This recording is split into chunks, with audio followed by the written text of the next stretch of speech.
Why?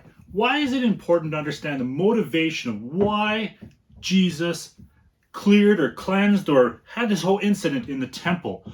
What was so important that struck him so hard? It seemed to go contrary to his character of turning the other cheek and being a peace lover to suddenly cause this big scene in the temple. Well, I've been plagued by this question for years. And unfortunately, I'm going to tell you right off the top here, I don't have an answer. But I have come across 8 ideas which have some compelling reasons to consider of why Jesus' incident happened at the temple.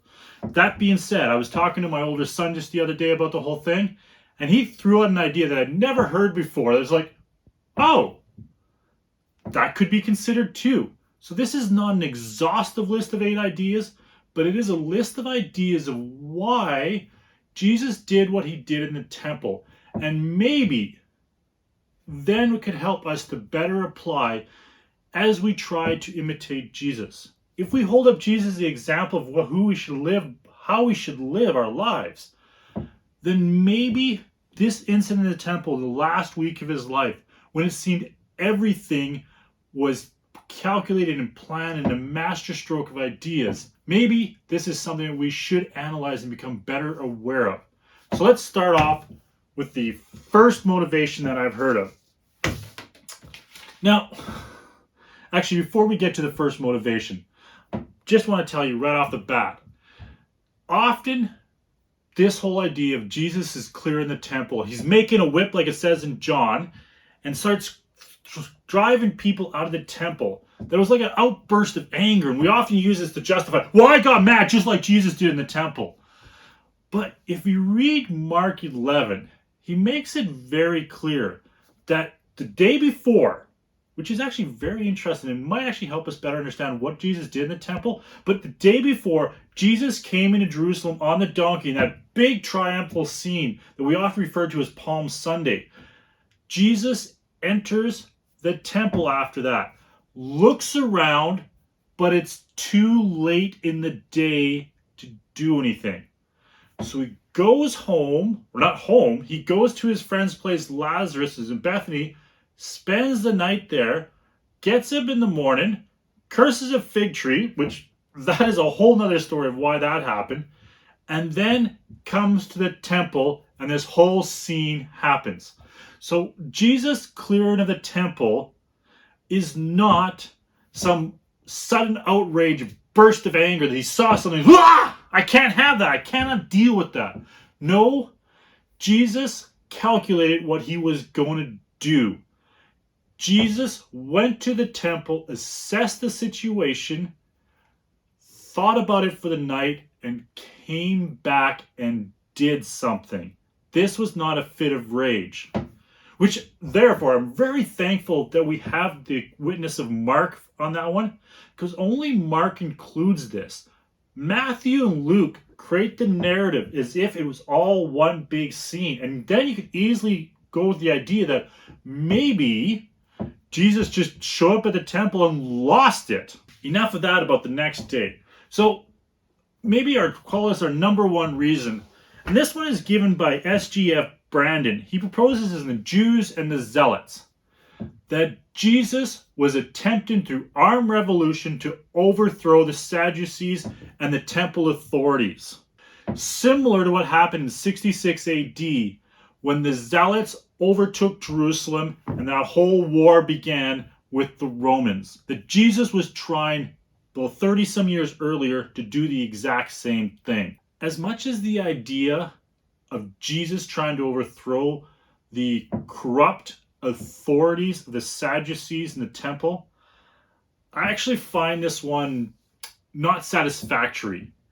Because if Jesus was truly trying to overthrow the temple authorities, his attempt was pathetic. It didn't create the scene that it should have created. He didn't accomplish anything.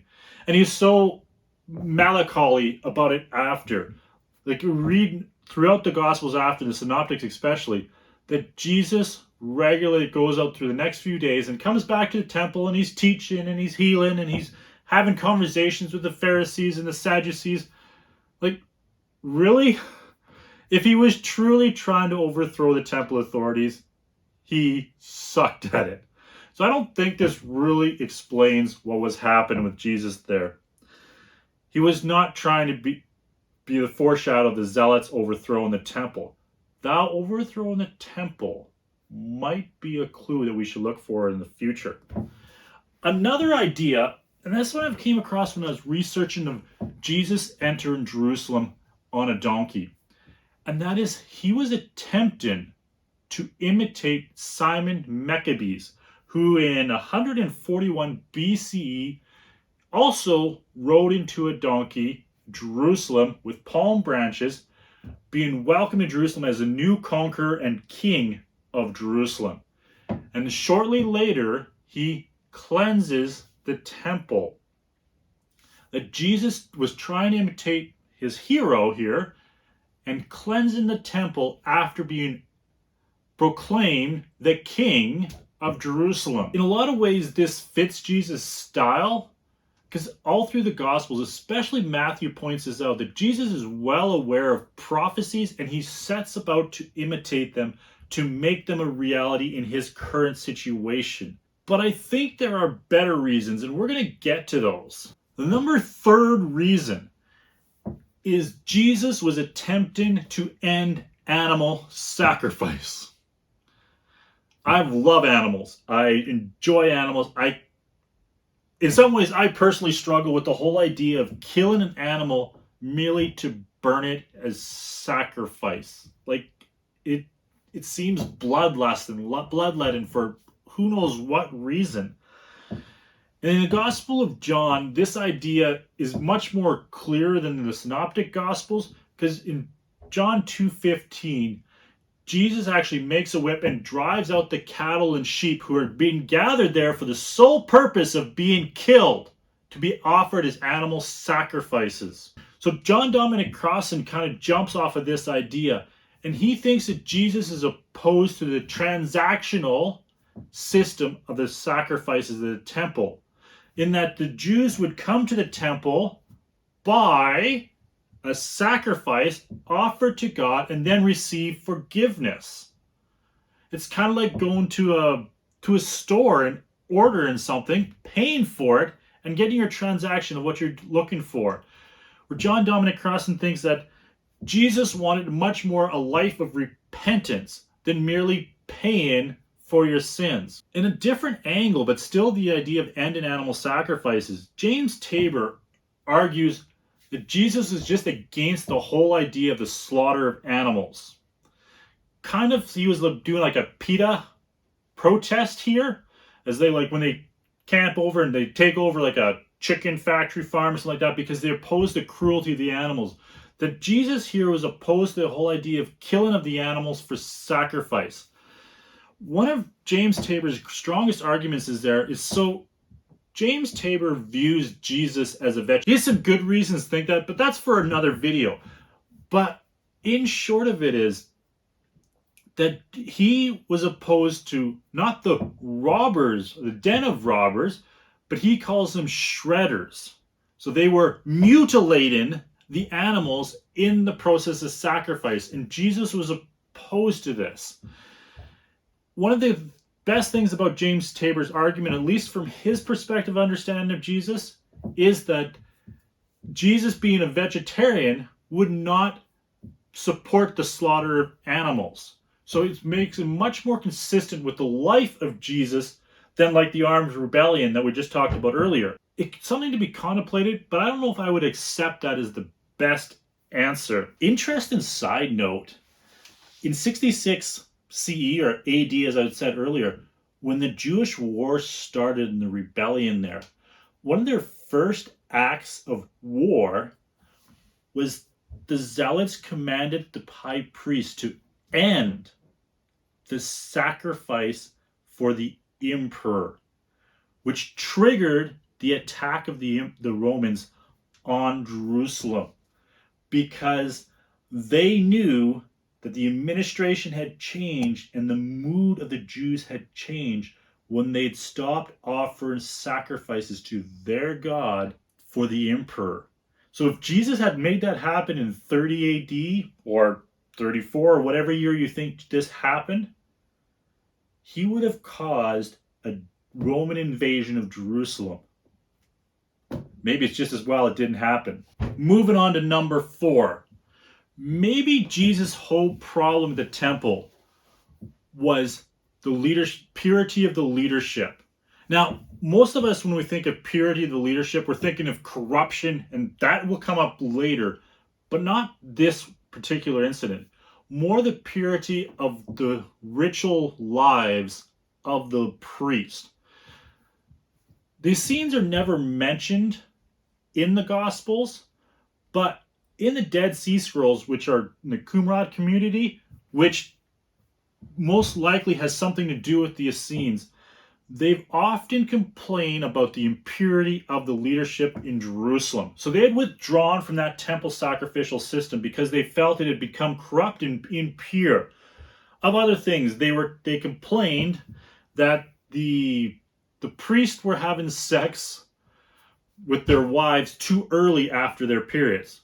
Most of us don't consider that a big issue, but to the writers of the Dead Sea Scrolls, this was a huge issue. Like, how dare the priests do this? And they're no longer worthy of offering sacrifices to the anointing blood if they had not treated the blood of their wives correctly. You can see this in Psalm of Solomon 8:12. Leviticus 15:19 is what it's all based off of, but possibly they were seeing the ritual purity of the temple leadership had gone haywire, and they no longer were worthy to be the priest offering sacrifices to God. Another thing is they felt their whole calendar was off. Like, I don't know if you, but I've struggled in the last few years to adopt to the new CE and BCE as opposed to, what is it, Anno Domini, AD and BC. I think that's a big deal. The Essenes felt that the calendar system in which the Sadducees were using was wrong, entirely off by days. And because of how important the ritual sacrifices had to be offered particular times, like the Day of Atonement and even on Passover, they felt it was being offered on the wrong day. So because it was being offered on the wrong day, it wasn't correct and it had to be removed and eliminated. Counter arguments against this is, one, Jesus' protest happened in the market of the temple, not in the leadership of the Sadducees and those who were actually impure of this idea. And another reason I think this is even more why I don't think it would be correct is Jesus did not emphasize ritual purity. You may have remembered that he got into arguments with the Pharisees back up in Galilee in regards to the washing of their hands, that they were complaining that his disciples were eating their food with unclean hands, and Jesus was kind of like, let's not make a big deal about this. It doesn't seem to be a main core value of Jesus of ritual purity. So why would he cause such a big scene at the temple if ritual purity was his biggest issue? Number 5, reason that Jesus caused an incident in the temple was to create an atmosphere for prayer.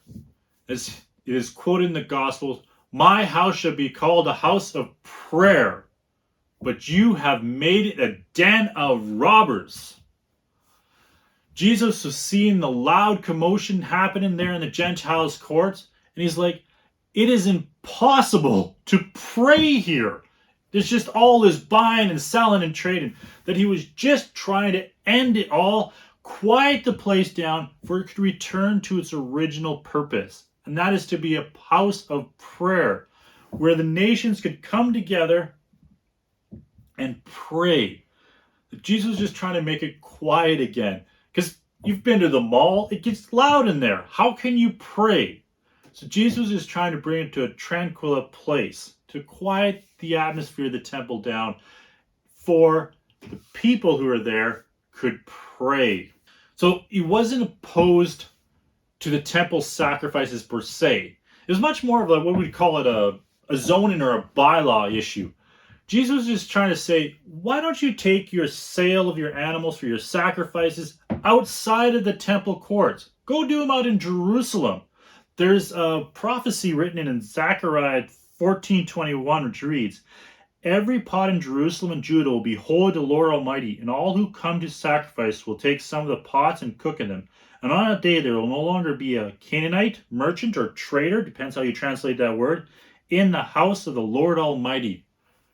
That Jesus was trying to achieve this prophecy of Zechariah, that he was trying to remove the traders from the temple, because in Zechariah prophesies that one day all of Jerusalem will be holy and they will be able to prepare for their sacrifices anywhere in Jerusalem. They won't have to have a ritually pure place in the temple and only the temple, because all of Jerusalem will be pure. And therefore, they then could spend their time in prayer and focus on God. But the one thing that I don't like about this idea, why I just don't think it works, is Jesus' actions immediately after he clears the temple is he sits down and begins to teach. What? If he wanted to create a place for prayer, why did he start teaching? He should have gotten down on his knees and prayed at the temple if that's what he was seeking to do, was to create an atmosphere for prayer. Just don't think that one holds up then. Number 6. And I'm sure you've heard this one before, because I've heard it many times, and it's probably the most prominent one that I've heard. No, I'm going to say it's the second most prominent. We're going to get to the most prominent in a minute. But that is who. Jesus was upset because who the market was affecting. The Gentiles. As it records in Mark, my house shall be a house of prayer for all nations. And in the temple, the market had been set up in the court of the Gentiles. Jesus could see the connection very clear here. The people who are being affected by this market, this buying and selling and trading of sacrifices, was the Gentiles. They were not being allowed to focus on God. Which we should be aware, though, is a little bit of a side to this whole thing, is the court of the Gentiles is a relatively new innovation by Herod the Great. If you know your Old Testament well enough, and there's so much to learn in there, do you know that Solomon's temple did not have a court for the Gentiles? Yes, he does pray that nations will look towards God's temple and he will hear them as they pray towards the temple. But he has no temple court. This is Herod's a great innovation. He was like, the Jews clearly want a Jew-only zone, which that's what they created in the temple. And there was plaques on the wall between the wall from the court of the Gentiles, in which clearly said that anyone who violated and walked into the temple area would be executed. Their blood would be on their own heads, because they had been clearly warned not to do it. But Herod was like, no, I want to build a temple in which all people of the Roman Empire could come and admire and worship. So he created the court of the Gentiles surrounding the temple. And it's large. The entire temple complex is about 35 acres big. So roughly, this is like a mid-sized mall in your local community. Well, a bigger mid-sized mall. No Mall of America, but still a very big complex in which the temple worship was set up. And in this area, the largest section of it was the court of the Gentiles, in which the market was set up. But this is the Achilles heels, in my mind, of why Jesus probably didn't do this because of the Gentiles worshiper. First of all, the Gentiles never seemed to be a large focus of his ministry. Doesn't seem to be the overwhelming heartbeat of what he's doing. He often goes out of his way to avoid the Gentiles if you actually follow his ministry in the Synoptics. But back to the Synoptics. So we have Matthew, Mark, and Luke. Mark reads, "My house will be called a house of prayer for all nations, but you have made a den of robbers." And right away, we jump to the idea, oh, all nations. That is why Jesus is upset, is because all nations cannot use the temple to pray and offer sacrifices. But interestingly, Luke, who's often called a writer to the Gentiles, is it's a much more Gentile gospel. He misses it. Luke records, "It is written," so this is Jesus yells out, "It is written," he said to them, "My house will be a house of prayer, but you have made it a den of robbers." What? What gives? So here's the writer, the author, who's particularly writing his gospel for Gentiles. He has this big incident in which Jesus does something for the Gentiles, and he forgets to name it. Just doesn't seem very logical. And even Matthew, and if you go with the whole idea that Mark is the earliest gospel and Luke and Matthew work off of Mark's original gospel as they create their own narrative, as they develop their stories as they know them, why would they have looked at that all nations quote and go, yeah, not important? Well, maybe it wasn't important. Maybe they didn't see Jesus' incident in the temple as being about the Gentiles. So they dropped that part of the quote because it wasn't that important. And they might even thought it would distract the readers from understanding what Jesus was actually trying to accomplish at the temple. The seventh idea, probably heard of, and it is very prominent, taught in churches, and that is Jesus objected to the corruption of the temple system. Now, there's multiple ways of looking at what the kind of corruption system was going on it. So Idderman, in the life and times of Jesus the Messiah, pretty much proposes the entire system of buying and selling trade was corrupt. That Jesus was objecting to the whole idea of money being required to offer sacrifices to God. And a little aside, and this is what my son had mentioned when I was talking about him, is like, well, maybe Jesus lost it because he couldn't afford the sacrifice. The prices were just too high. Now, that is an interesting idea, and I never thought of that until I talked to him. Always discuss your ideas with other people. You never know what you might learn. So maybe it was just the whole buying and selling system that Jesus saw, that he longed for the day in which it was originally given in the Pentateuch, in which everyone would bring their sacrifices from their own little farms and offer their unblemished animals to sacrifice, and there was none of this buying and selling and trading. Even though the only reason that whole system had been created was to allow all nations and people from the diaspora, the Jews who'd been scattered throughout, who could not maybe bring their livestock all the way to the temple, but who could make the long pilgrimage and then bring their money, which they had acquired from their sale of their livestock, back in their hometowns, and then buy a sacrifice which was pure. Another angle of this corruption is much more of a cheating.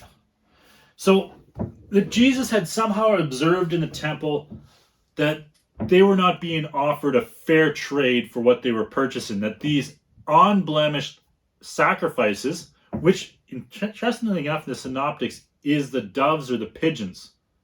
So these are the sacrifices for the poor. The lambs and the cows, those would only be sacrificed by those who could afford them, which were few and far between. So it is interesting that Jesus addresses the pigeon sales or the dove sales here, who are for the poor. Maybe he was kind of thinking that the whole, well, as a nation, why don't we offer sacrifices paid for by the rich for the poor? There's an idea right there. Maybe that's the corruption that he saw. It was just the whole buying and selling, in which the rich, the 1%, were taking advantage of those who could not afford it. The Sadducees, as a class of people who ran the temple market system, were the more wealthy of Jerusalem because they were in the authority figures. The system was set up in their favor. It's possible that I've seen this on a video too, that Jesus objected to the whole buying of a temple currencies.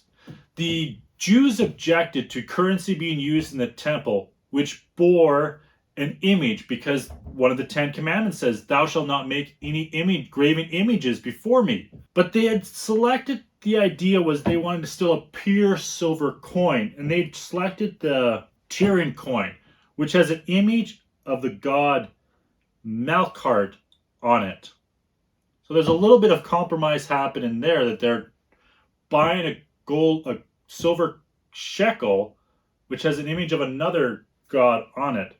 That's kind of very blasphemous. And inscribed on the other side of that coin is Tyre, the holy and inviolable. So maybe Jesus just objecting to the whole money changers using that currency was inappropriate in this holy site in the temple. Or much more of the cheating style, that they were charging prices they shouldn't have charged. They were taking advantage of these poor pilgrims, and Jesus objected to it.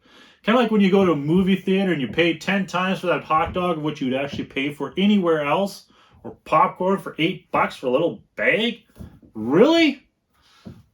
That might be what Jesus' objection here in the temple is. The sacrifices were being charged at unreasonable rates in his mind, and he just had enough of it and wanted to clear it out for all people could afford to come and pray and offer sacrifices to God. I think the idea of temple corruption and market happening actually much more appeals to us as in our modern generation. So we've come through this period of TV evangelists and mega churches, and even much earlier, like 500 years ago in the Reformation, in which the churches had become rich by their buying and selling of their trade of their religious things. And we became repulsed with this whole idea. So then we project that back into Jesus and say, oh, of course, he too is repulsed by the idea of buying and selling of religion. And that makes sense. It does make sense that why would Jesus, a poor carpenter turned preacher, celebrate the buying and selling of religion, putting a price tag on whether or not you come and make an offering to God? But that might be that we are projecting too much of us into what Jesus did. For example, we often point out that they were cheaters because Jesus said a den of robbers. Helen Bond points out in the Historical Jesus, a Guide for the Perplexed, that most thieves don't do their stealing, practice their trade in their dens, in their homes. So maybe the message much better translates this when it reads, my house was designated a house of prayer for the nations. You've turned it into a hangout for the thieves. So Jesus' issue here is who was doing the money changing, who was selling the doves. That he had felt that the temple leadership and those who were in the temple selling their goods were not worthy of being in the temple. He was objecting to the character, similar to the idea of the temple priests being impure, but not ritually impure now, but kind of like, I think it's in Malachi where he says, don't come and pray to me at the temple when we have an issue with your wife. Or how do you come and go about your business and you steal and you cheat and you take advantage of the widows? It often says in the Minor Prophets, but you come to the temple and you think that I will hear you because you offer your sacrifices. That much more, that was the line that Jesus was. He was objecting not that there was anything wrong in happening in the actual trade in the temple. He was objecting to the people who were involved in the trade in the temple, because the type of people operating them were not worthy to operate the markets at the temple. Which, if that's the application, not so confident it is, but if that is the application, in our churches, do we need to ask more about how much worthy people are before they can exchange and helping out and selling of goods or running coffee at the church building? It's not so much, is it wrong for them to do that, but is it the right people who are doing that? Lastly is number 8. And this one I'm largely ripping off, no offense to you, Sanders, from E.P. Sanders, who brought this one to my attention. I've delved in a lot in his book, in Jesus and Judaism. So he objects to the whole idea of the temple system being corrupt. He's like, the whole temple tax, well, that's largely a volunteer tax, and it wasn't forced on them. They could choose whether or not they wanted to pay. People would look down on them if they didn't pay, But they didn't have to pay. That Jesus being an apocalyptic prophet, that he was there to make a statement of the times around him. That Jesus, seeing the sacrificial system work in the temple, foresaw a day when that all would be destroyed.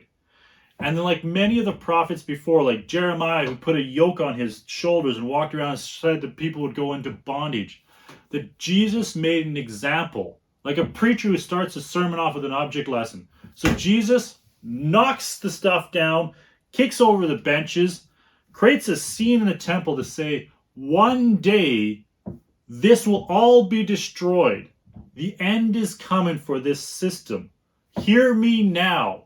I may kick over a bench, I may release a dove, but one day violence will be much greater upon this place when the end comes.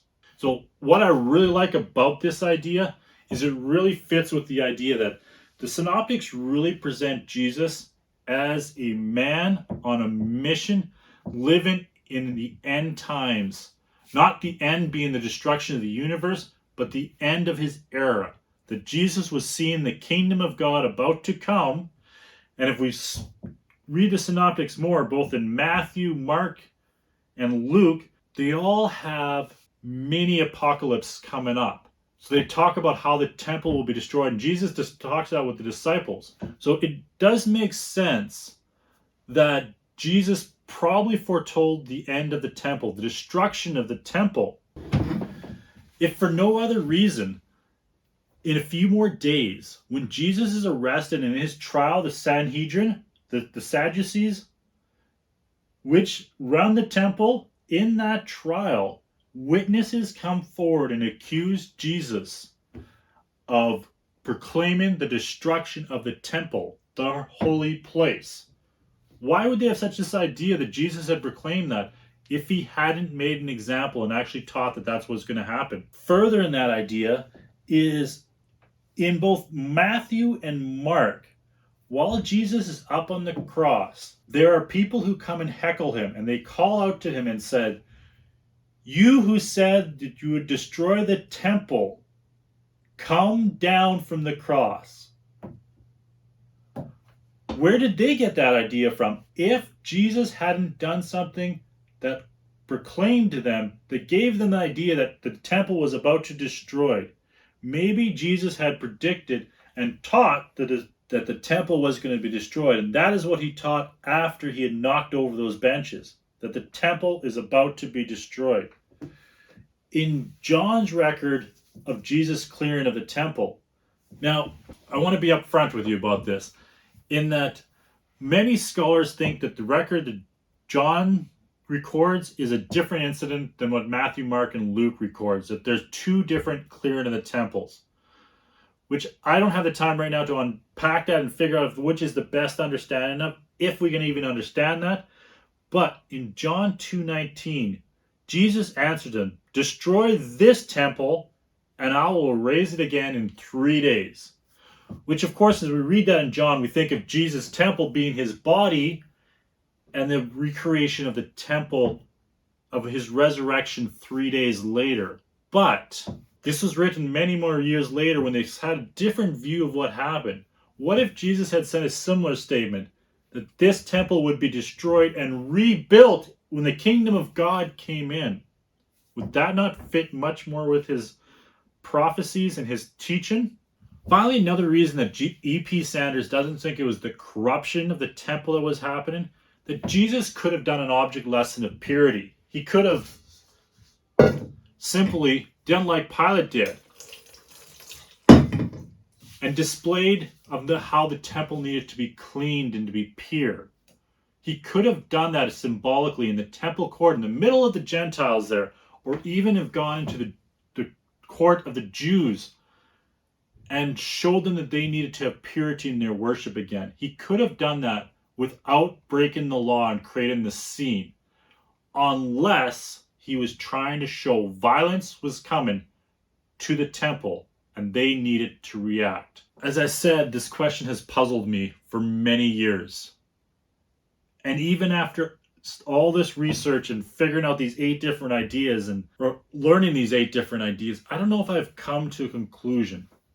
E.P. Sanders' prophecy does appeal to me, that the temple priests had become corrupted, at least in the way the minor prophets would see, and Jesus often mimics the minor prophets and see. But what do you think it is? Comment down below. What do you think was Jesus' biggest motivation for clearing, purifying, cleansing, or trying to take over the temple? After doing that, check out one of these videos.